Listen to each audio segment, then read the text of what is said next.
You don't have to worry about it. Okay, All right. we are live. We are live, and I'm so excited to bring Dr. Ben Edwards into the classroom as our teacher today. So I'm going to go ahead, and while I am hitting the record button, I need for you to call and text and do everything so that you can help grow the classroom, because as you know, the algorithms are really just trying to garble us up, but we know that we're speaking truth, and I need your help to spread the word. So go ahead, and I'm going to hit the record button so that we can start the classroom right now. Okay, that voice that says this meeting is being recorded always throws me off, but I'm going to get used to it someday. So today we have Dr. Ben Edwards in the classroom. I'm really excited that we're going to be talking about lifelong immunity. What is that? Natural immunity versus synthetic immunity, and also taking a stand. So fasten your seatbelt, because we're going to learn and grow together. It's time to dance. Here we go. The Lillian McDermott Show. We love, we fear, bridges we burn, we make mistakes, then we live and learn. When life gets tough, and it seems like your best ain't good enough. If you're in need of hope, you know where I'll be right here.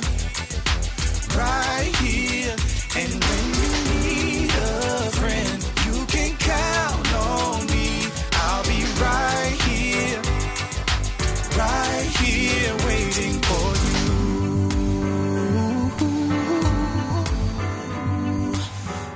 This is the place you can always turn to when you need a friend. The Lillian McDermott Show.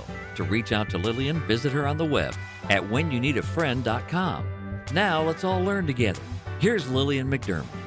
Hello, my listening and viewing friend. It's so nice we can meet each other on the air on this beautiful, best day ever. And for those of you who are tuning into the classroom for the first time, please know I've been waiting for you. This is a safe place where you can go to when you need a friend. It is my commitment to provide alternative ways to heal, and it is my mission to make awareness, responsibility, and truth a part of our everyday life. And I hope you, my listening, as well as my viewing friend, will feel empowered to embrace a new truth and live the life of your dreams. Now, as you know, we've been talking about the science, we talk about taking stands, we talk about courage, we talk about so many things that involve spirit, mind, and body. But there are times in your life that you're being called to take a stand. What do you do? What do you do when you're called to taking a stand? Especially when you believe that you can't argue facts.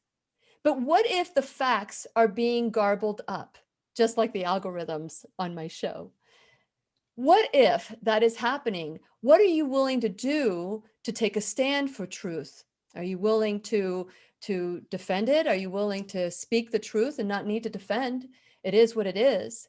So what are you willing to do? Well, just recently, I came across Dr. Ben Edwards as he was taking a stand in his own state in front of the Senate, talking about the lifelong immunity, about nature versus man, about germ versus terrain.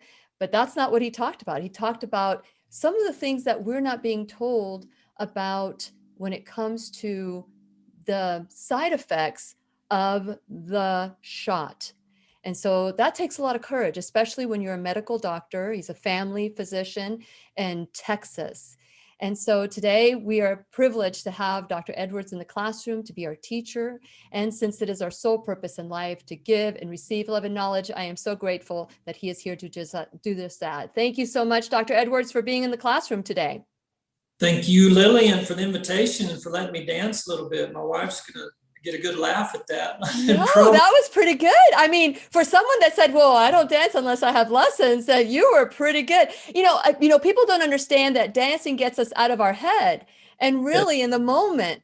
And so many, and I had mentioned to you that I had done radio in the past, and everybody that would come into the station was so nervous And because God made me a dancer, I would start dancing. That's how it all started, because it puts people in the moment and just be there. So now that we're in the moment, I would love for you to share a little bit about your background. You're a classically trained medical doctor, and now you're integrative. I would love for you to share your credentials as well as your journey down that path. Okay, well, I'll give you the short version because this goes back a long ways. My great-great-grandfather was an MD, family physician. Both my grandfathers, family practice doctors, GPs, old school, kind of deliver babies, do surgeries, take care of from baby to nursing home, and did house calls, all that. And I grew up in the town where they were both the doctors in the town. Both my uncles are two of my uncles are doctors. So lots of MDs, lots of allopathic. I didn't know anything about holistic, alternative, chiropractic, zero. So I'm was very conventional minded. Went to Baylor University undergrad, then went to UT Houston Medical School. So MD Anderson, Herman Hospital, the Texas Medical Center, it's an amazing institution of higher education for conventional medicine. Walked across that stage, got my diploma, graduated, got my MD, got my white coat, and under the assumption that I just learned all there is to know to help people. I went to medical school to help people. And I was at this amazing school and amazing professors and attending physicians. And it's just this, this natural arrogance and pride gets developed in you too. But I left there thinking I learned it all and I know everything there is to help people out. Went to Waco for family practice residency training. I was chief resident there. And I went to that program because they train family practitioners to kind of do it all. You can do colonoscopies, deliver babies, be a broadly trained family practitioner. I wanted to be a small town country doctor like my granddad's. So after there, started my first practice out in Post, Texas, little tiny town out in West Texas, Garza County Health Clinic. I was the only physician in the county. So that was it. My wife and I, we moved there with our 1-year-old and we started living my dream, as I like to say. I wanted this dream life of have my kids grow up in a small town, me do all the small town country doctor things like my granddad, Friday night football game, team doctor, house calls, nursing home, take care of all the people in the nursing home. That's my ministry. The county jail, those inmates, I got to speak some truth to them and take care of them. And so it was this, fairy tale life, I thought. And it was good. So for 7 years, I did that. In the county clinic, we became very successful from a financial standpoint, I'll say. So they got out of debt under our tutelage. We were able to just help them. And so ended up after 7 years, they were able to build a brand new clinic. $1 million clinic literally is $1 million bank note. And in 1 year, the bank note was paid off. And a year after that, $1 million was sitting in the bank account of the healthcare district, the taxing entity. So they were taxing the citizens for healthcare, but the clinic was self-sufficient. They didn't have to subsidize us. And so this financially, it was a windfall. It was great. They were happy. A new clinic, a thriving practice, money in the bank.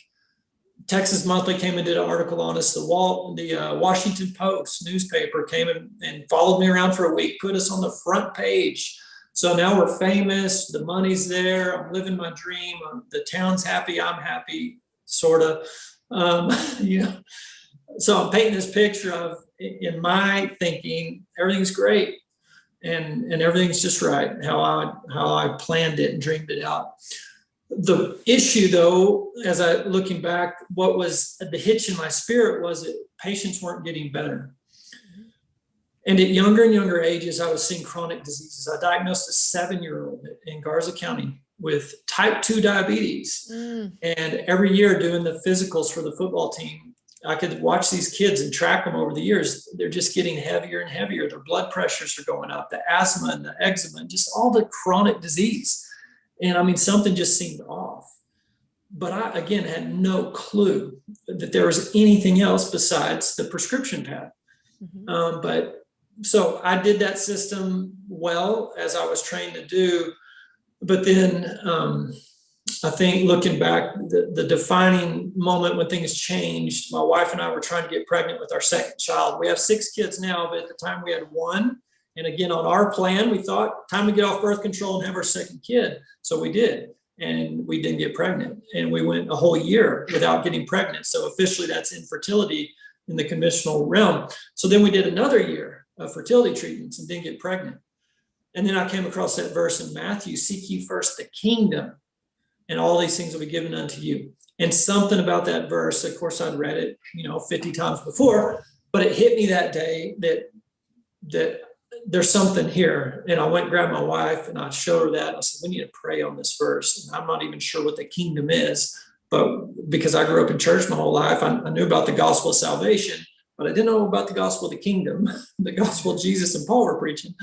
But I prayed earnestly on that. My wife did too. And in our heart, we had a heart flip of, hey, we're going to submit to God's sovereignty and his plan. And if we're to have one kid only, we need to thank God for that and let go of our way of thinking that we got to have more kids. Amen. And we settled that in our heart and truly got there. And it wasn't, you only know yourself if you get there in your heart, but we did, and we were content. And looking back, and then that was 2 years into my practice, God knew, because the next prayer I prayed was, Father, I believe, but help me with my unbelief. And it was the evolution that I've been taught, all those educational institutions I was a part of, evolution just was pumped into me. So there was a spirit of doubt and unbelief. So God spent the next 3 or 4 years just bringing scientists and doctors into my life, PhD level nanoscientists, with all this evidence of creation and the flood and how the flood could explain geology and just so much stuff, and how Darwin even said, if you could find irreducible complexity, then my theory gets blown up. So God just started bringing all these things to me to deal with doubt and unbelief for a number of years. And then from there, it just kept growing and growing up to the point where my nurse practitioner at the clinic in Garza County, who had celiac disease, had a divine appointment at a bed and breakfast with an integrative physician who told him, if you weren't born with it, you don't need to live with it. There's no such thing as diseases. There are consequences. It's lack of stewardship, et cetera, et cetera. My nurse practitioner thought this guy's off his rocker, but he said enough stuff that resonated with my nurse practitioner's spirit as being true. He did what the guy said. And 3 or 4 months later, my nurse prac comes to me and says, I think my celiac disease is cured. We can't use that word, but he did. And so I thought he was crazy. Well, he went and ate a bunch of wheat that day in front of me. Normally that'd send him into a tailspin. Bloody diarrhea, and he'd be sick and call in sick the next day. And he was fine, totally fine. And that was it. For me, that was it. The thing that science tells us not to do is we're not supposed to listen to anecdotal reports. That's just an anecdotal story. Yeah. That's the testimony of the saints. The Bible says. Oh, I love that. The testimony of the saints are anecdotal stories. I love that. And the testimony is what's going to overcome the enemy and the lies and the deceit and the counterfeit. But it was that testimony that convicted me of, what am I going to do for my next celiac patient? Am I going to just tell them to eat gluten-free the rest of their life? Or am I going to give them an option? And to me, it's what it boiled down to. I discovered, wow, there's this other option. In medical school, I learned 2 options. Option 1, the patient could just choose to do nothing and suffer. Or option 2, take the pharmaceuticals or do the surgery. That's your option. Option 1, option 2, that's it. And what I discovered, there's this option 3, try to address root causes. So the very first step down that road was my nurse practitioner being healed from celiac or putting it into remission or whatever, however you want to say it. From there, I called that doctor. I couldn't believe what he was telling me. Cognitive dissonance set in for about 12 months. I wrestled with it. Finally, he said, send me your 10 sickest patients. So I did. Horrible lupus, horrible depression, horrible chronic urticaria, chronic recurrent prostatitis, horrible diabetic, ready for insulin, fibromyalgia. My 10 sickest patients, and they all came back well, most of them all the way well, most of them off all their meds. So after those 10 testimonies, anecdotal stories, then that was it. I was done. I was ready to move. I tried to ride the fence, tried to work it where I could be in both worlds because my orphan mentality of God's not big enough to provide for me and my identity wrapped up in being a doctor, small town country doctor. I tried to ride that fence for a while, and then ultimately that didn't work and they fired me. And God established me in Veritas Medical. And that's about 10 years ago. So Veritas Medical started with just me and a laptop, and went to a used furniture store, got a used desk and a couple chairs, and rented a room at the Farm Bureau insurance lady's office down in Post, Texas on Main Street. opened up my own deal, and it was just me and the patient, and it's grown from there over the last 10 years. I have 6 nurse practitioners now. We have 3 locations across Texas. Wow. God has completely, the further I go, it becomes more and more clear. This is all about stewardship of our terrain, our internal terrain, which that's a big discussion right there. What does that mean? Way more than food, although food's important, obviously. Mm-hmm. And yeah, I dabbled in lots of integrative techniques, different IV nutrients and ozone and ultraviolet blood irradiation and PRP and stem cells and all these things. Well, in a way, that's just a green version of treating a symptom. And I'm not saying we don't treat symptoms sometimes, but that's not the end game. We've got to get deeper into the terrain, and ultimately where you land is our thinking. If our thoughts are not lined up with the truth, it's going to snowball. The consequences of that, physically, emotionally, mentally, all of it, I think you can trace it all back to our thoughts lined up with that truth. And if not, it's going to lead to fight or flight mode. That's going to wreak havoc on your hormones, your digestion, your immune system. I mean, everything comes from there. So, well, you're speaking my language. I'm sure that all the people that are listening, all our friends that are listening today or watching later on or whatever, they're going, yeah. Dr. Day, I shared with you off the air that Dr. Day is like God's way, or there's no other way. That God is the only one that promises that all your diseases will be healed. All of them, not just some of them, but all, if you follow the ways. And so I've heard you say, in other, when I was researching you, that it's, the God's plan, that you said you can't improve on God. I think that you said the immune system is robust when it's a natural immune system, when our immune system is built, because you can't improve on God. So with that in mind, you were asked to take a stand. Because here you are, you saw the consequences of you saying, well, this anecdotal evidence is now you're seeing. And yesterday, Dr. Levy was in the classroom and he said he will take anecdotal evidence above any clinical trial, because clinical trials can be paid for, and the outcome, they know the outcome, so they skew the test so that they have the outcome. But he says, give me one anecdotal a story and I'm there. Give me 1,000 clinical trials, and he goes, he'll question it, depending on who paid for it or whatever. And so with that in mind, you took a stand and said, I'm not going to even dabble in both anymore. I am just going to go full force. I'm going to dive deep into the water, and you get fired and you start all over again. And so with that in mind, now you're back being asked to step up. You testified in Texas in the Senate hearings, or where, I think it was the Senate hearings in Texas, where they asked you the question. Let's talk about, because VAERS, let's talk about VAERS and how what they're supposed to do, and how things are not happening the way they are when it comes to addressing people who are getting adverse reactions from something synthetic that is not made from God. And so how did you get asked to do that? Or that's something that you did willingly? Right.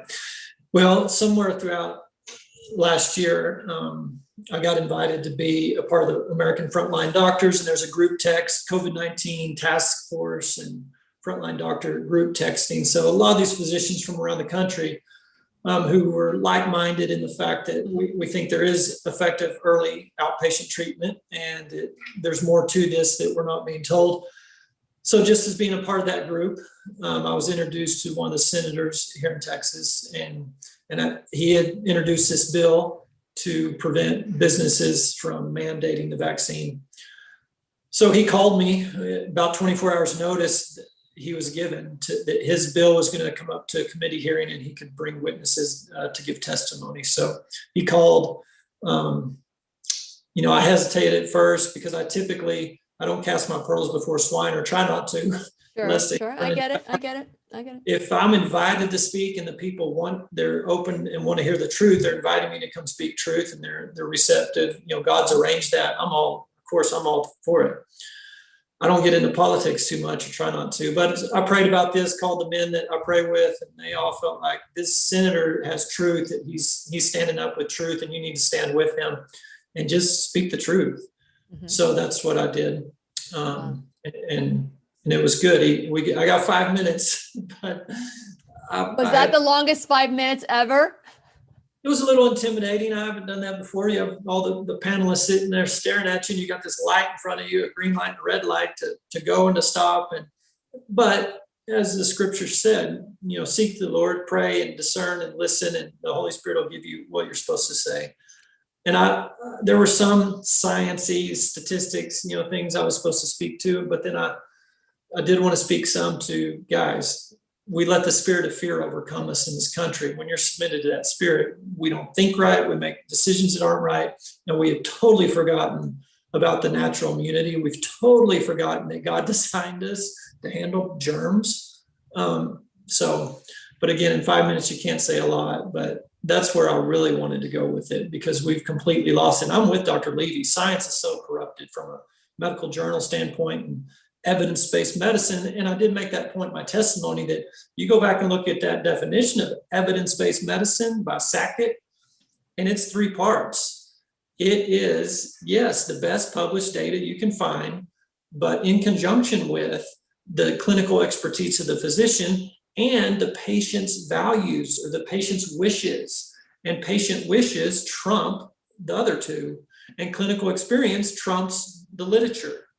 And we've totally forgotten that. We've elevated science and scientific journals and these articles and randomized controlled trials to this level of God, and people are submitting to all these experts.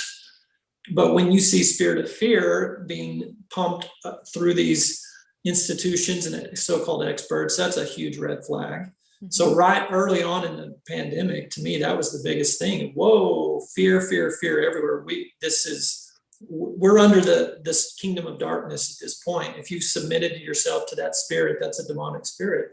So that's a big red flag, and we got to repent for that. And then we can hear more clearly from the spirit of truth, and we can make decisions based off that. So that was kind of my stance early on. Yeah. Yeah. And I'm glad that you were able to see that. You see, I think that there's something good that comes out. What the devil intended for harm, or what was intended for harm, God intends for good. And I know that as of 2019, towards the end of 2019, we started, there was some rumors. And of course, I had to dive into everything as someone who's reporting these truths. And back in March of 2020, and I thought, and when 2020 came around, I thought, oh, this is the year of clarity. Little did I know that I would see the clarity between good and evil.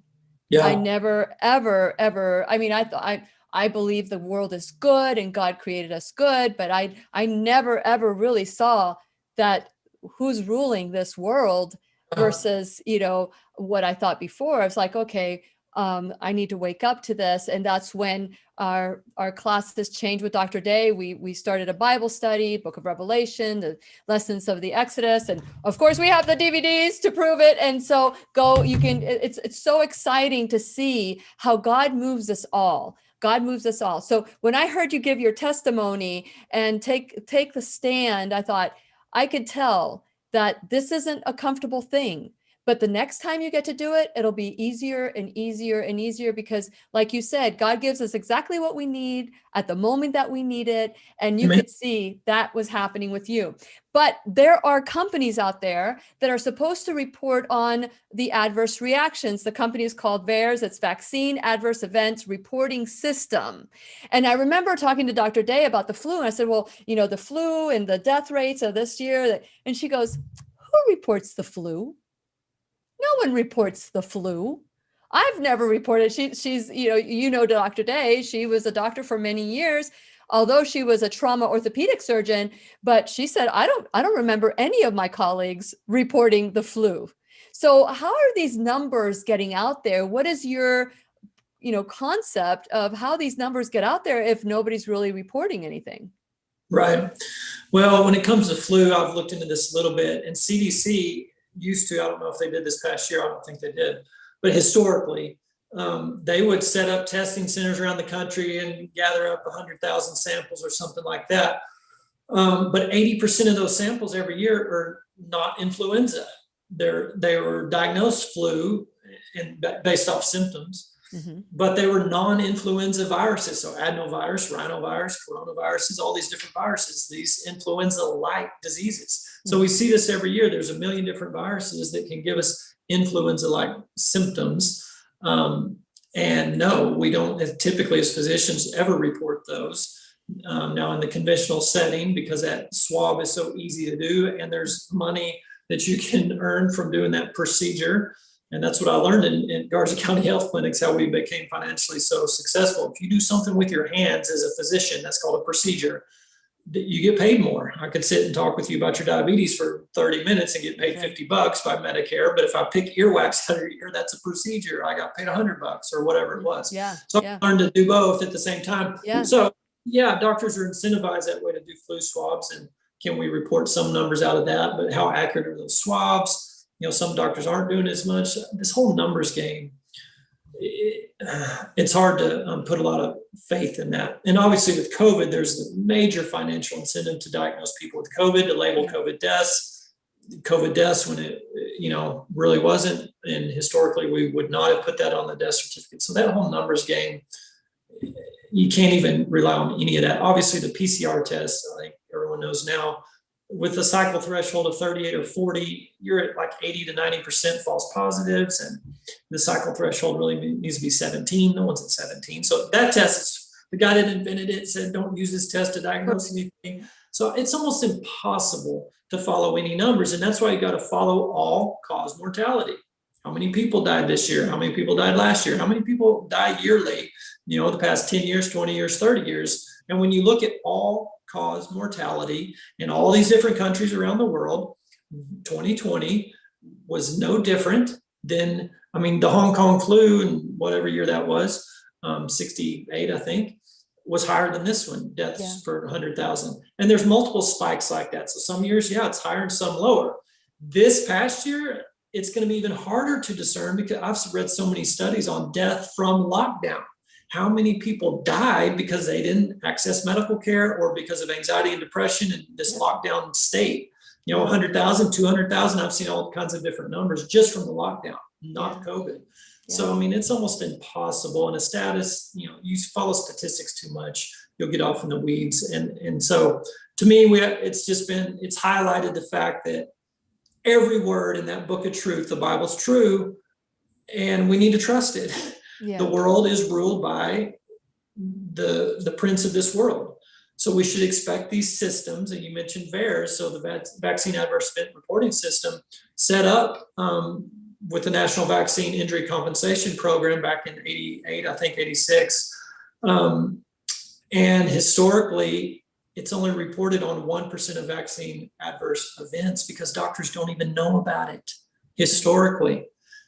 Even though they're supposed to report vaccine injuries, people don't recognize a vaccine injury. Doctors don't know how to recognize this unless it's an obvious, they got a rash right at the site or something like that. So doctors don't recognize it. We don't know the system exists. More people do now because it's reported on so much more. So that system just not a great tracking system at all. And that was a Harvard study that said only 1% of vaccine adverse events historically have gotten reported.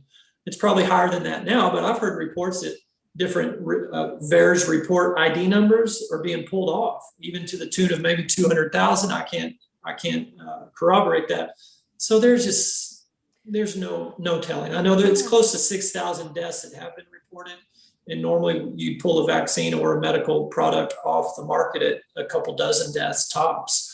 So obviously something is really amiss here. And I think we know what that is. Yeah. And so I wanted to ask you, because, you've been practicing medicine for how long now? I graduated medical school in 2002, so almost 20 years. So almost 20 years. Have you seen anything like this? Have you, No. have you seen the kind of adverse reactions that are happening not being reported? Because, I know a young man, he's an EMT, and you know how they have these like community shots where people go in and they're all in line and they're waiting and they're in the cars and he, as an EMT, they have to be there. And he's saying that people are getting strokes and heart attacks at the same time. And he's wheeling these people out and he wants to go, run. He's like, get out of here. But he can't. Everybody, that mask is keeping people to not speaking the truth. Perhaps maybe that's what the masks are for. But are you seeing similarities that way? Are you seeing in Texas, or are people reporting to you some of their adverse reactions that they're experiencing? And what do you make of it? Yes. Most of our patients at our clinic are not being vaccinated.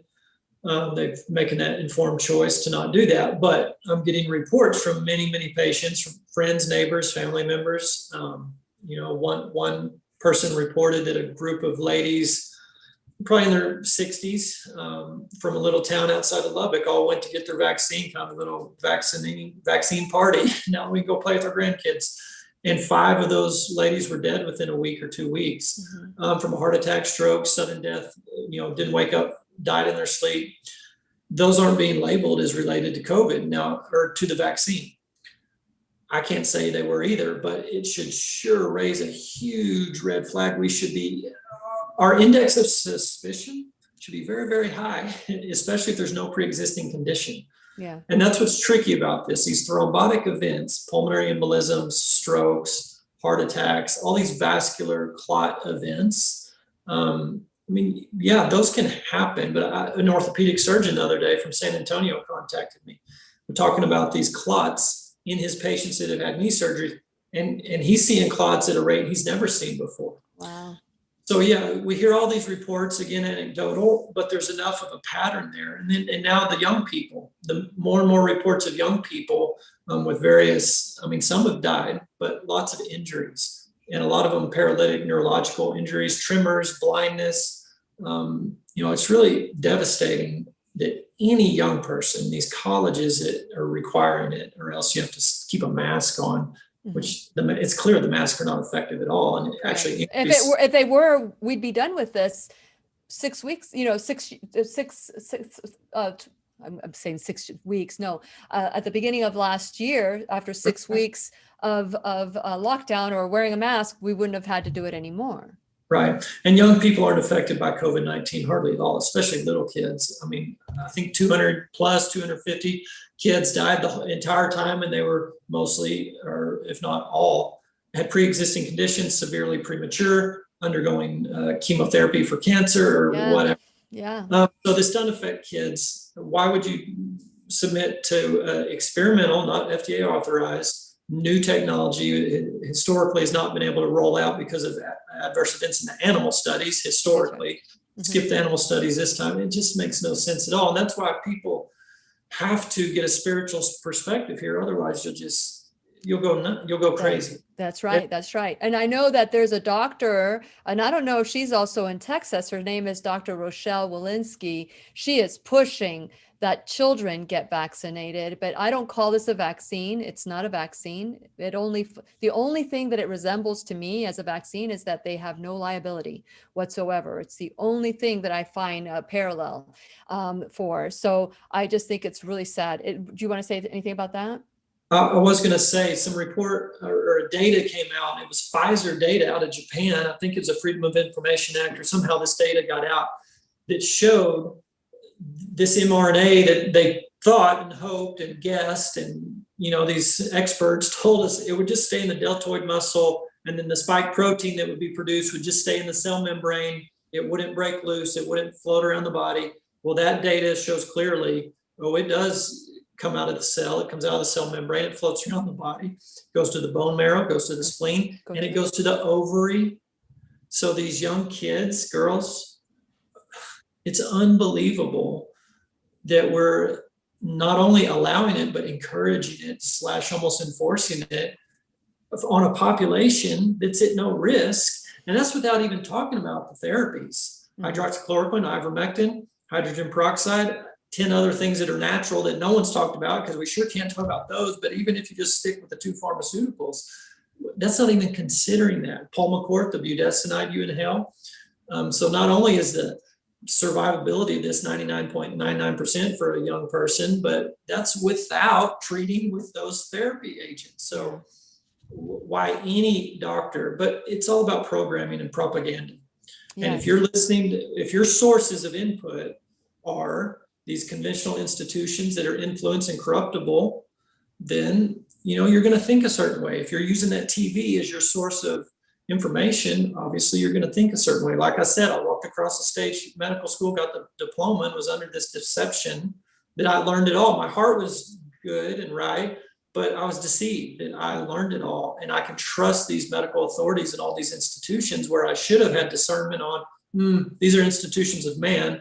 The prince of darkness and the father of all lies and the great deceiver is behind all that. Doesn't mean it's all bad. I mean, those are all bad people going to hell, but it means I need to have discernment on what in there, if anything, I can use and is good and has some truth, and what's a counterfeit, and just be so much more discerning. I didn't. I completely submitted to these institutions and turned my thinking off, got propagandized. And so if I was still there, and we tell our kids every day, especially when we drive through Post-Texas and drive by my old clinic, kids, we thank God that he arranged circumstances and opened our eyes, took the scales off our eyes and our heart and drew us. But we asked and we sought and we knocked and we're seeking. We asked for the kingdom. And that's the message here. You got to want it. You got to ask. You got to seek. And when something comes up, you got to be willing to repent, confess and repent. I was wrong. I did it wrong. I don't know it all. We got to deal with this identity crisis doctors have. I think I sure did, that your identity is wrapped up in it, being an MD. And what's my peers going to think, or my patients, or my colleagues. That's why we can't confess that we were wrong, because it shatters our whole identity, that we've put all our identity in that thing. So as we walk this road and seek the kingdom and seek God, we've got to be willing to confess, repent, and go the other way. And doctors and scientists, I think, have a hard time with that, especially when your provision is wrapped up in that, and you think you have to be the source of your own provision. Yeah. And you don't trust God's source of provision, then you really got to hold on to that thing in that company line and not go seek the truth. And it's just a twisted, ugly thing, but that's the world we're in. Yes. So before we switch a little bit, I want to talk about natural immunity and people who have had this flu, this cold, the virus. And before we talk about that, I want to encourage all of you who are watching later on or listening later on. I want to encourage you to go to whenyouneedafriend.com, because this is where, with Dr. Edwards and how he talks about truth, this is where we share new truths. These are things that, we beliefs that we've had since we were children that don't support us anymore, and how to stay focused on the end of the story, because it could be really frightening right now. And so I want to encourage all of you to go to whenyouneedafriend.com. While you're there, please subscribe. And when you subscribe, you get my 90-day challenge to self-love ebook, which, I always believe that self-love begins with the love of God, or believing in a higher power. So it's a way to say thank you to you for staying connected. And especially with everything that's happening, we don't know how long these platforms are going to last. So at least you'll know that you can go to whenyouneedafriend.com and we can stay connected there. But while you're there, please like and follow all my social media, including Odyssey and BitChute. Those are the two freedom, the ones that protect our freedom of speech. So I want to make sure that you go and like them as well. While you're there at whenyouneedafriend.com, please check out my sponsors, because without the sponsors, there wouldn't be a classroom. And these sponsors offer percentage off. I'm not going to go and talk about every single one of them, but please go check out all my sponsors and affiliate sponsors and make sure that you support them the way that they're supporting the classroom. And then you can become an enrolled student in the classroom, so that you can help donate, tithe for the classroom to help us grow, whether it's $1 or $1,000 a month. We are really, little by little, I'm getting rid of all the sponsors so that it's supported by the people. And I'm not getting rid of them. I know that when it's time to go, it's time to go. God ordains all of that. So I just want to make sure that you figure out if you want to be giving your time, your talent, your treasure, whatever you can to help grow us, that would be wonderful. I also want to thank Dr. Ben Edwards for taking the time to share his information and risk taking a stand for his belief and the science evidence and the based evidence-based science that he is sharing that some people call a conspiracy theory. So I want to thank you for that. And if you want to learn more about Dr. Ben, you can go to Veritas Medical and you can click on him, or it's already in your blog. If you're a subscriber, you get a blog and it's already in your email, his information. So I want to thank you for coming on and sharing your truth and sharing the evidence that you've learned through all this time where it's being suppressed by the media. Is there anything that you can tell us about, people that have already had this virus, they're being forced to get the shot as well? What do you have to say about that? What have you researched about that you can enlighten us on? Well, just historically, again, we've known with most viral illnesses like chickenpox, for instance, if you overcome that, you have lifelong immunity. Measles, you get lifelong immunity. So that's where we're coming from. We seem to have forgotten that maybe. But then when you look back at SARS-CoV-1 back in the early 2000s, I think 2002. So there's a paper that came out. They gathered up those survivors. This was last year. So 17 years later, and they tested them to see, number one, are they still immune to SARS-CoV-1? And they were. And number two, do they have immunity to SARS-CoV-2? And they did.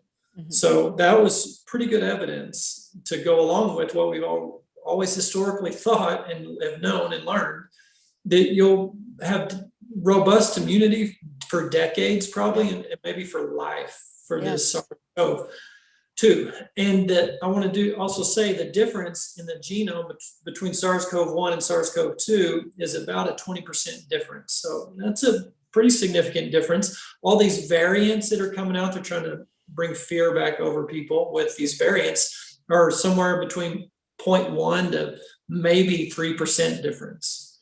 So you're going to have immunity to the variants. You're going to have immunity to SARS-CoV-2, probably 1 also, and all the variants. So we don't need to worry about this. So that's kind of my take on that. If you have a decent immune system, you'll be fine. And that's probably a point worth making is Americans don't have decent immune systems. I mean, we're the sickest country in the world. Yes. We went from healthiest country in the world pre-World War II to the sickest. And I'm talking outcomes. We get the worst outcomes. Our life expectancy's the worst. We die the youngest. Our infant mortality rates are the highest. More of our babies die than anyone else, even if you take out the real preemies that we try to save at real early, like 23 weekers. Take those out, we're still the worst. We have the most chronic disease, both adults and kids. 54% of kids with a chronic disease now. It's clear this 100-year experiment we've been under ever since the Flexner Report 1910 came out, shut down all natural healers, put everything to allopathic, chemical-based, pharmaceutical-based approach. It's clear, I think it's clear. We can say it's a failed experiment. Let's rewind, reverse that Flexner report, bring the natural healers back on, and have options. So, but even that, even in the sickest, most obese, overweight, highly inflamed, toxic, poorly stewarded immune systems in the world, we still see an immune system mount this response, and 99% of people survive and have this immunity. To me, it speaks to the resiliency of this immune system. Just imagine if you ate God food instead of man food, and you got outside and got some sunshine and a little bit of exercise every day. You didn't sit in a chair all day long. You got hydrated well, and you were most importantly at peace instead of fear. Then imagine how good your immune system could be. And it sounds too simple. Wait a minute, doc. Don't we need some ivory tower pill from, coming out of Mayo or Harvard to save us? No, we don't. Weston A. Price was a dentist in the 1920s, 1930s, traveled the world to find healthy people because he was starting to see sick people in his practice with heart disease and cancer and different arthritis, different things. So he told his wife, we need to travel the world and find people groups who aren't getting more heart disease and arthritis and all this. And he found them, 14 different people groups around the world, everywhere from North American Eskimos down to the South American rainforest to South Pacific Islanders and Orient, Africa, the Swiss Alps. So all different genetic types and people groups. They were all healthy, except the villages who started eating man food, processed grain and sugar. But the biggest part of that book to me in relationship to COVID is he noticed that these villages that ate God food and lived ancestral and ate ancestrally were resistant to tuberculosis. And tuberculosis as a germ is way more deadly and powerful and devastating than COVID or influenza or any of these viruses. And they were completely resistant to it. But the village down the road, same genes, but they were consuming man food, were succumbing to tuberculosis. To me, that's all you need right there. I mean, those reports from Dr. Price were awesome. Yes, And yes. it just, and one more thing, Lillian, I want to point out for listeners if they don't know this. And Suzanne Humphreys is a medical doctor, was a nephrologist, practicing nephrologist in New Hampshire, I believe. She wrote a book called Dissolving Illusions. And in that book, for the first time, I saw this graph of infant mortality in the early 1900s, whooping cough and measles and diphtheria, and this huge dramatic drop in infant mortality, because it was about 50% chance of you dying before your 5th birthday if you lived in a big city at the turn of the century, 1900, 50%. And this huge drop through the 1910s, 20s, 30s, 40s, when they figured out, oh, we just need to get clean water into the city and get some real food, some nourishment there, clean up the sanitation, get good plumbing and all that. It was a terrain. When they cleaned the terrain up, a 99% drop in measles, whooping cough mortality and all that before the vaccines came. That's pretty telling. And there was a painter, American painter, George Catlin, and he went because he saw this 50% mortality in the big cities in London and Manchester, New York and Boston. So he went west in North America and found Native American tribes. This is in the 1800s. And he went to their chiefs and asked the chiefs, how many of your babies died? And the chief would look at him with bewilderment and like, kids don't die. What are you talking about? I mean, an occasional trauma, like a rattlesnake bite or a horse would kick a kid in the head or something like that. But, and this was across the board from Canada, the United States down into the Central and South America, all these Native American tribes, and they all reported the same thing, our babies don't die. So there's so much evidence when you start to look at the big picture. It's all about the terrain. And so the basics of nutrition, hydration, movement, and peace, we call it the 4 pillars at my clinic. The basics, that's it. God steward this amazing design.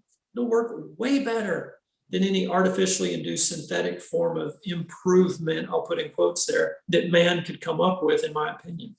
Yeah. So, the germ theory, and Dr. Day has been coming on talking about germs don't kill people. It's just like flies don't attract trash is what she says in her Dr. Day way of saying things. And so we're bought into, because you're talking about terrain and the importance of keeping your body sacred and your body being a temple, which is all in the Bible.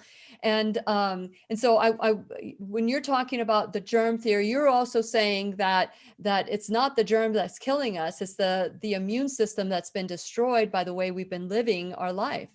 Right. Yeah. And what you see in some of these, even when germ is on the death certificate, let's say COVID, really what's killing people is this overwhelming immune response. So how I try to explain it to people, you've got multiple branches of the immune system. Think of our military. There's Air Force, Navy, Army, Marines, National Guard, Coast Guard, these different, the Border Patrol, all these different branches. And when you're not stewarding that immune system right, then you get 2 or 3 or 4 of these branches that are downregulated, but some are upregulated. There's this imbalance of the immune system. And so instead of like your snipers going in and just plucking off a few germs and knocking them out, well, the snipers are out of commission. Y'all got to just come in and carpet bomb the whole thing. Then you get all this collateral damage. You get all this inflammatory response, this overwhelming inflammatory response. If you had stewarded your immune system, not only would it be balanced, but you would also have the antioxidant enzymes. I know Dr. Levy's big on antioxidants like vitamin C, but God's equipped us with antioxidant enzymes that are 1,000-fold more powerful than vitamin C. And I'm not anti-vitamin C, obviously. I'm just saying we have firefighters in there ready to get in and douse the fire of inflammation, the free radicals, all that oxidative stress. These antioxidant enzymes are amazing, but they need minerals to run them. And people are demineralized because of this non-kingdom agricultural system we have that has devoided our soil and thus our food of any minerals. Yeah. We've added extra iron fortification of the food. That we are iron overloaded. God did not put a mechanism in us to get rid of excess iron. We can't really poop it out, pee it out, sweat it out. Goes into our bones, right? Iron just goes into our bones. Everywhere, in our bones, in our liver, in our brain, throughout the organs, and it gets stored and stuck. Well, when you have excess iron and you don't have enough magnesium, bioavailable copper, which are two of the biggest mineral depleted parts of our food, you get this imbalance. Well, the immune system cells, the Pac-Men that gobble up the bad guys, they get stuck in this pro-inflammatory phase of gobble, gobble, gobble, and flamethrowers, all this oxidative stuff. We can't flip into the healing antioxidant mechanisms that the same Pac-Man, the macrophage, has. It can be pro-inflammatory for a minute to get that germ, but then it flips to anti-inflammatory to heal. We can't make the flip because of excess iron, not enough mag and copper. That's just one example. I'm saying that there's so many mechanisms in place where we get this overwhelming inflammatory response. We can't kick in with the anti-inflammatory response. We've got imbalance of the immune system. All this just comes together to that's what leads to people's death, this overwhelming inflammatory response. Yes, absolutely. And so people tend to point the finger at the germs, but they don't look at themselves. But isn't that what we normally do? We don't want to take ownership of our own life. It's a lot easier to see the speck in somebody else's eye than the plank in our own. And so that's how we have lived our life. That's the way that we do it. And so this is shifting the way we need to look at health. Yeah. I think that this is a second or third chance for many of us to improve our immune system. And we have about 4 minutes left on the podcast before we go. And for those of you who have questions for Dr. Edwards, please type in a Q, write your question down, and after, for the Teacher's Pet Corner, we'll ask your questions, okay? So that you know that we can do that. So people that are looking at this, that we need to shift. If somebody were to walk in right now and they're just tuning in the last 4 minutes of the podcast before we go into the next step, what would you say to them that how our bodies are made so that there's peace instead of fear? Well, I'll probably go into my little talk on sympathetic versus parasympathetic. We're sympathetic, fight or flight. Parasympathetic, some people call it rest and digest. I call it peace. There's got to be a balance there. And most people, they've turned down that parasympathetic so much that they're rest and digest, and they've upregulated that fight or flight too much. And when that happens, your big three systems that you don't need in that moment to fight the bear or run away from the bear, that fight or flight system turns down the digestive system, the immune system, and the hormone system. And of all the patients that come see us for their chronic medical problems, it's usually those three things. One of those or all three of those. That tells me automatically they're in a chronic state of suppression of the peace, the parasympathetic, and overdrive of the sympathetic. And so we've got to start there. Of course, the nutrition's key. So if someone's not at a place where they're ready and they're maybe too immature, they just can't hear, they're too brain fogged or too fatigued, and yeah, we start with the food. And we got to quit eating man food. So to me, the big three, it's processed sugar, processed grain. It's apples and oranges. If you mill your own flour, your own wheat berries, it's a totally different food than what you're buying at the grocery store. You can't even say they're the same thing. I don't even like calling that bread at the store bread. But processed sugar, processed grain, and then the vegetable oils. Those processed pro-inflammatory PUFAs, we call them. Anyways, that's where I would start in the natural, those three things. Try to eat God food, not man food, hydrate well, move around a little bit every day. But it's the peace pillar. You can camp out on those other three all day long and you'll move the needle. Some people move it a lot, but they'll be back. They will not get true wellness and true healing without that peace pillar. And this isn't just symptom management. It's not stress relief. I'm not talking about go sit and sing Kumbaya and get sunshine. That's fine. You can do that. But then you're going to go back into your home or your office and you're going to get back into that environment. Yeah. So it's really, what are the goggles that you're looking at these environmental stressors? How are you looking at your boss and your wife and the world in general and, the TV? How are you interpreting all this stuff? If your interpretation is influenced by spirit of fear, spirit of performance, spirit of man pleasing, spirit of mammon, the fear of lack of money or any other thing. The orphan spirit, if you don't know you're a child of God. There's all these demonic spirits. I mean, a third of the angels fell with Satan, and those third of the angels are whispering in your ear all the time. Spirit of fear being a big one right now. So are your goggles influenced by these spiritual forces of evil? The battle's never flesh and blood. So that's where we really got to go with people. This is way beyond stress management. Very good. Very good. And we know the end of the story. I want to encourage you to go to whenyouneedafriend.com and check out all the Bible studies with Dr. Lorraine Day that we have. Also go to Veritas Medical. They're starting a new education platform on July 1st. So check it out as well. And please remember, we'll be right here waiting for you worldwide at whenyouneedafriend.com. This is Lillian McDermott and Dr. Ben Edwards wishing you love, peace, joy, and unexpected abundance. Make it the best day ever. Good job. Good job. Just hold on. We'll be right back to answer your questions.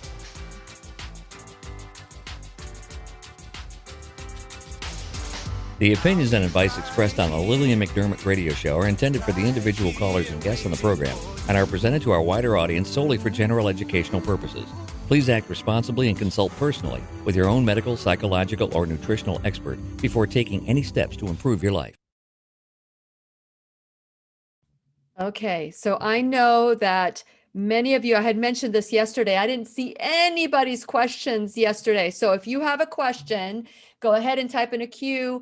Maybe you might want to go to YouTube and ask the question there. But so if there's a lot of people that are out there that have been asking me or telling me that they know people that they themselves have taken the shot because they were pressured by their family member, by their bosses, by their, their church,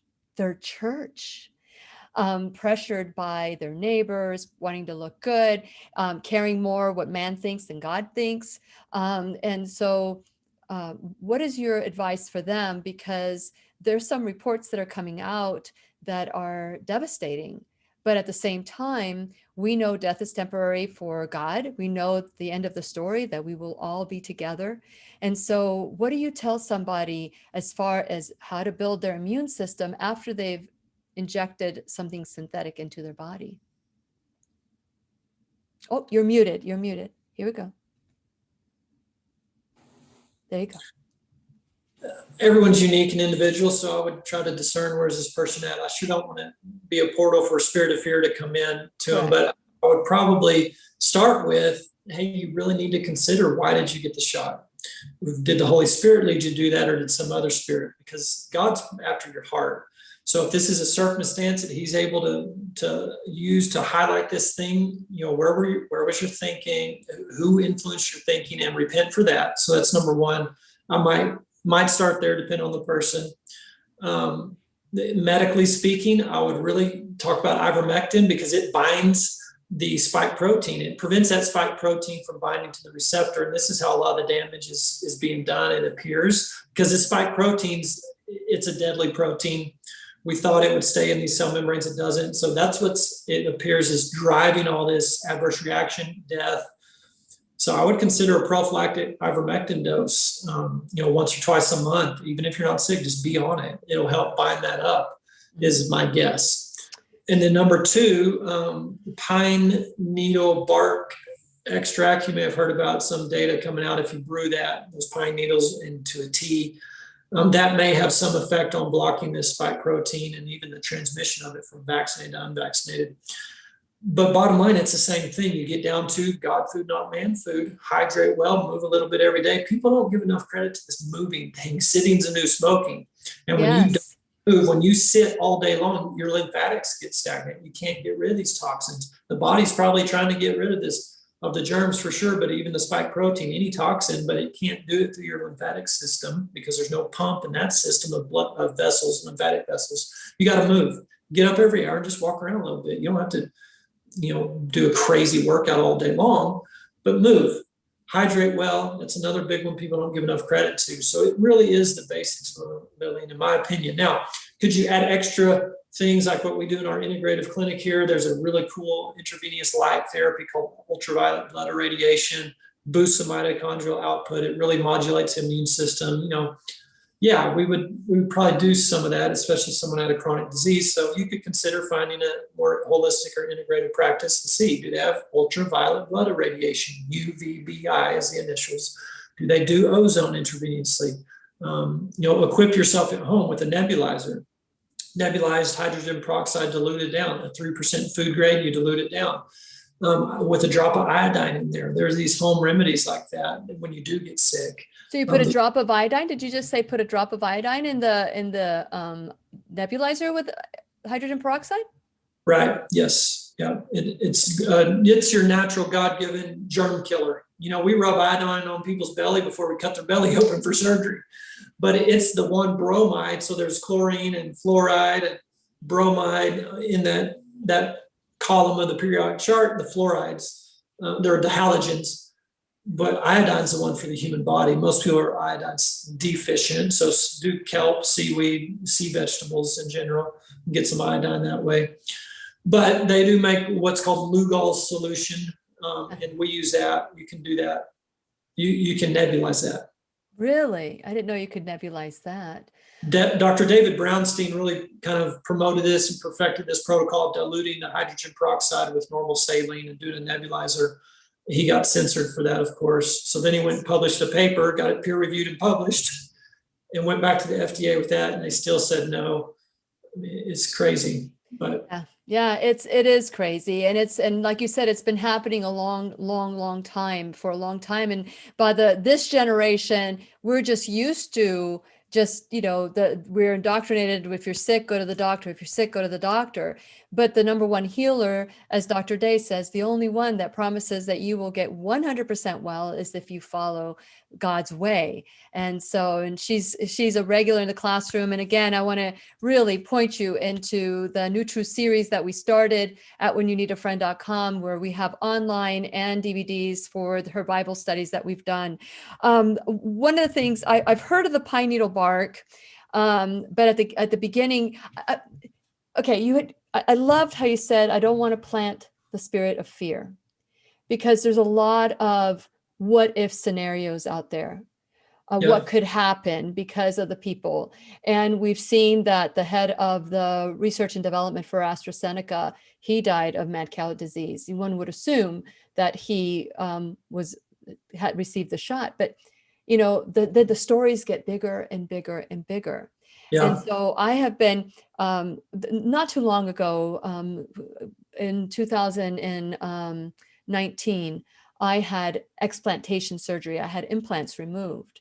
And so everybody kept asking me, are you worried about because it took me 6 months to wait for the right doctor and get the, right appointment and get the appointment to get the surgery. So for 6 months, I didn't know, if my implant was ruptured with silicone or anything like that. But people would say to me, not anything about other than, are you worried about the surgery? Are you worried about the surgery? That was the number one question. Are you worried about the surgery? And I'm like, I'm not even thinking about the surgery. I'm thinking about the healing.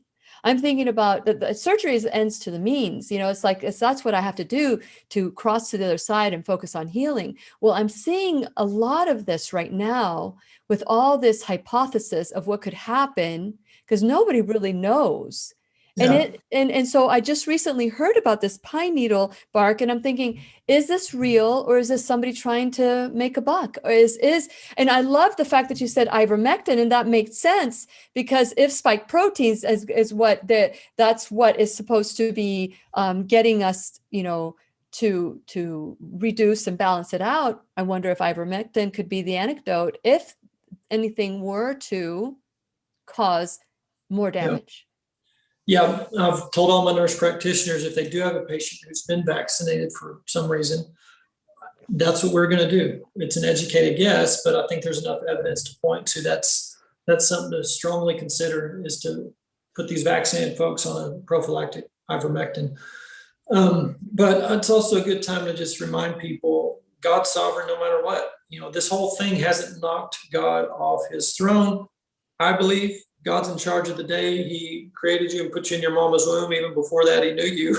But he's also in charge of the day he calls your spirit home. I think that day is that day. So that day's not going to change. And whether that's tomorrow or 50 years from now, your day's your day.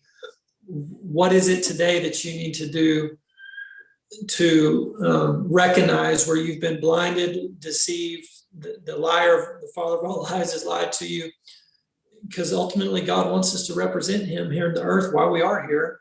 So what is it in your heart that doesn't accurately reflect him? Or what is missing in your heart that needs to get in there to more accurately reflect him? That's it. What's God trying to put in or take out of you through these circumstances, whether it's a vaccine or illness or any other circumstance in your life that you think is bad?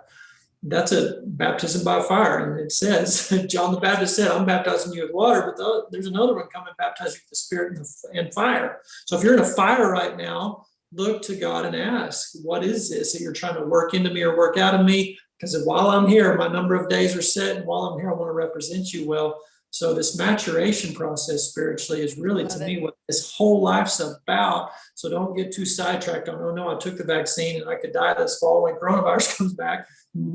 God's in charge of that. That's right. Don't lose your focus. I love that. That's a great response. So Bernadette wants to know, would you recommend the nutritarian lifestyle as recommended by Dr. Joel Fuhrman, which Dr. Joel Fuhrman is a regular in the classroom, a teacher in the classroom, which is, I don't know if you follow his nutritarian lifestyle.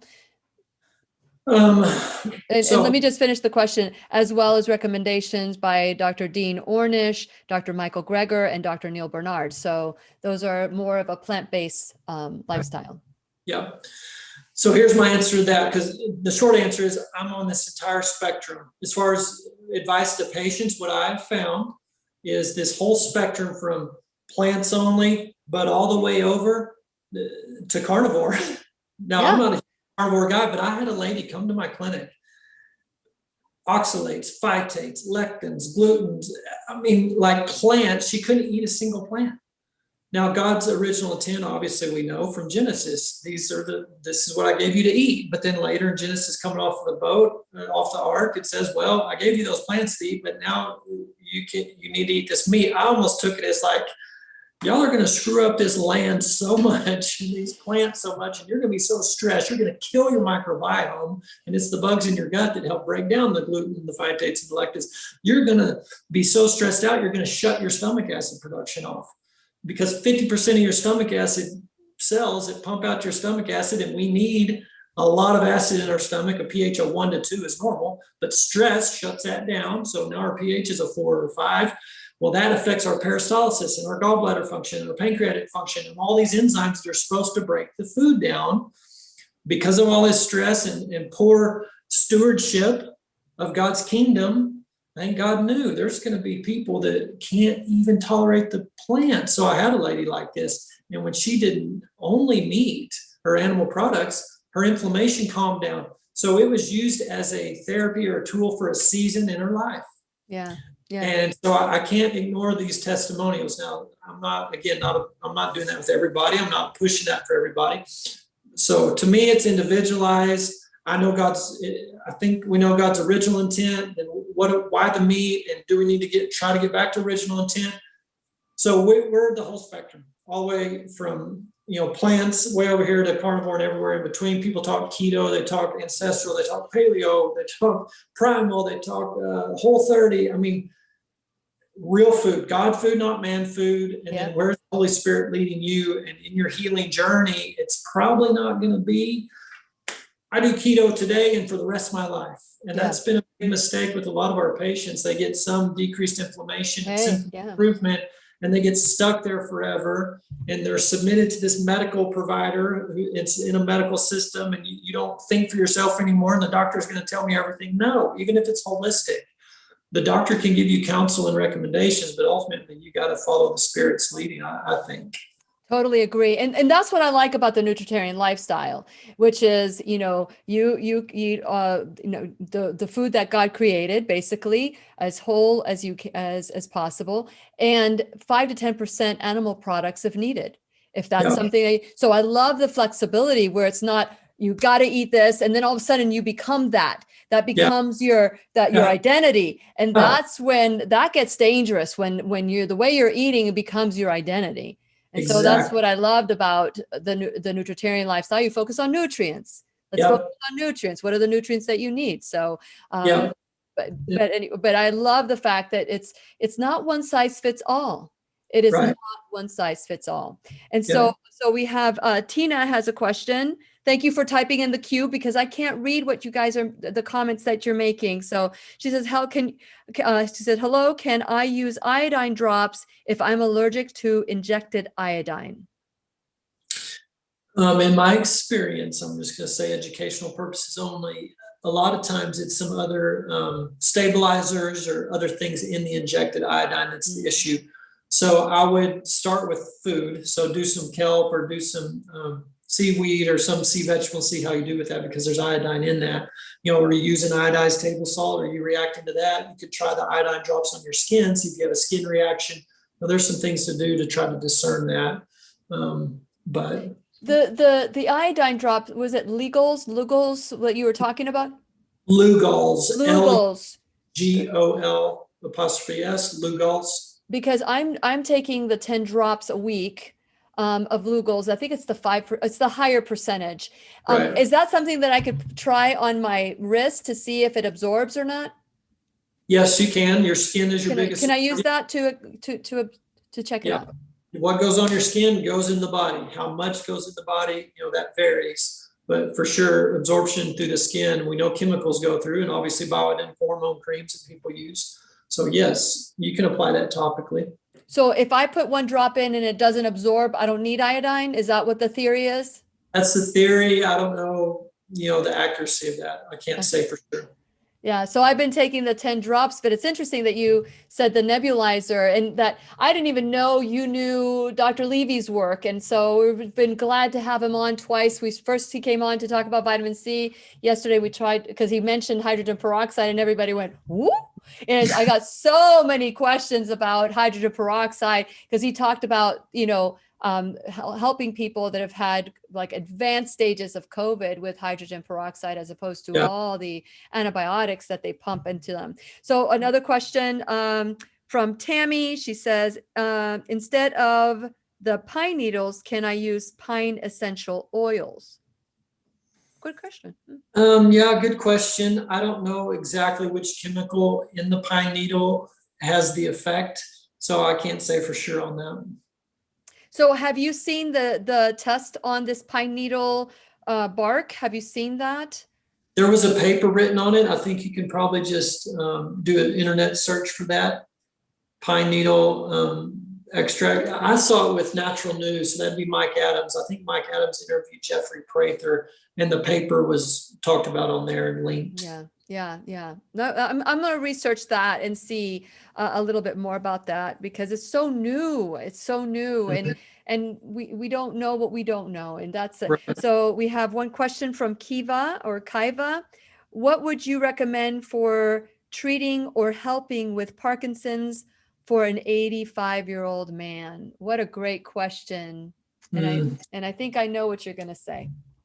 Well, for sure, the 4 pillars. You want to have the foundation of the train right. But the next place I go looking is the mouth. And I don't know if Dr. Levy got into this, but these toxic teeth, root canal teeth, mercury from silver fillings, but even where wisdom teeth were taken out or any permanent tooth was pulled, you can have a cavitation there. And this can be years later. This can be decades later. Cavitations are just little pockets that didn't heal fully, and you won't know they're there. They don't hurt. There's no pus. It looks like your gums are healed, but you can have these cavitations and they house bacteria, just like the root canal teeth house the bacteria. So any neurological condition like that and others like MS, Lou Gehrig's, all of these, I'm always looking at the mouth as the second place. Then after that, you might consider looking at Dr. Marty Hinz, Heinz, and he's got a protocol with nutrients, with a nutritional dopamine product called Lacuna. And I think that's probably the best Parkinson's protocol I've looked at. But if this is a standard American, if he's willing to change, and at 85, some people aren't willing, but just getting the pro-inflammatory standard American food out of the diet, getting the mouth cleaned up, you can have tremendous benefit. Yeah. Dr. Day, when she was diagnosed with cancer, prior to being diagnosed with cancer, she was having tremors and was diagnosed with Parkinson's. But there was so much anger in her life. There was so much, because people think food is the answer. Yes, it's Yeah. part of the answer, but there is a spiritual aspect of all disease that once you start healing past traumas, and I work with that all the time in what I do. And once you start working with that, along with, there's like a lot of these plates that we need to spin in order for us to achieve health. And it's not just, it's funny because when she healed cancer, when the cancer went away, so did the Parkinson's, and so did other problems that she was having. Yeah. Isn't it funny? Yeah. One of my mentors told me you can't just cure diabetes. Everything else is going to cure too, because you're just bringing an order to the body, to the cell. Where there was disorder manifesting as all these different symptoms that we label as a disease. You're bringing order, so all those should go away. Another mentor of mine told me, you can kill alligators all day long, but if you don't drain the swamp, the alligators come back. And what he was talking about was the alligators were candida, parasites, any germ, and toxins, mercury from the amalgam or whatever, all these root canal bugs, germs and toxins. You can kill alligators all day long, but if you don't drain the swamp. And when I asked him what he meant, he said unforgiveness, anger, bitterness, these emotional traumas are goggles, again, that we're looking through our life circumstances with if we don't bring the truth to that. And at the cellular level and really the subcellular quantum level, he talked about the vibrational frequencies will change. So I think there's a vibrational frequency of every atom and subatomic particle like quarks. We're a vibrational energetic being, and those vibrational frequencies will shift based off our thoughts. God spoke everything into existence, and that was a vibrational frequency that upholds the whole creation, I think. And so our thinking will get our vibrational frequency off. That attracts the mercury, to settle in on a tissue. It attracts the bugs. So it's a multi-layered thing. We can't just stay in the physical. We got to go all the way down, get our thoughts right. Yeah, I love that. I think that, I don't know if you know who Dr. Lee Cowden is, but Lee Cowden He told me that actually. I remember that day. I was walking to Target with my kids, and he called me and said, "Hey, how's it going?" Because I was chasing candida at the time with all my patients. He says, "Well, that's good, Ben. You'll help a lot of people." And then he goes, "But you can kill alligators all day long if you don't drain the swamp." And I remember stopping in my tracks in Target because I was brand new at all this, thinking, "Oh my word, I'm just figuring out how to kill the alligators. What do you mean?" But yeah, he's awesome. I love Dr. Cowden. Well, it's funny because as you were saying about the alligators, I thought of this saying that Dr. Lee Cowden said on the show. This is before he retired, of course, and we've had him back after retirement. We get him back because we love Dr. Lee Cowden, and he said, you can spend a lot of money trying to heal the body, but if you start with the mind and the spirit, if you start with that place, and you heal and you forgive and you do all the work that the mind is going through, the body heals pretty cheaply. It's like it could cost a lot of money to get rid of Parkinson's, for example. But if you heal the past traumas and you heal and start forgiving and you do all this, because they say Parkinson's, and I'm not saying that with the father of this person has anger issues, but they say there's a lot of unresolved anger, unresolved issues, and that the body listens and obeys. And the body, if you want to forget something and you don't want to deal with it, and you want to, the body knows it's going to be painful, and they said, nope, I'm not going to do it. The body says, okay, the body says to the brain, the brain thinks it's going to be painful. The body says, well, okay, if you think it's going to be painful, I'll give you a backache.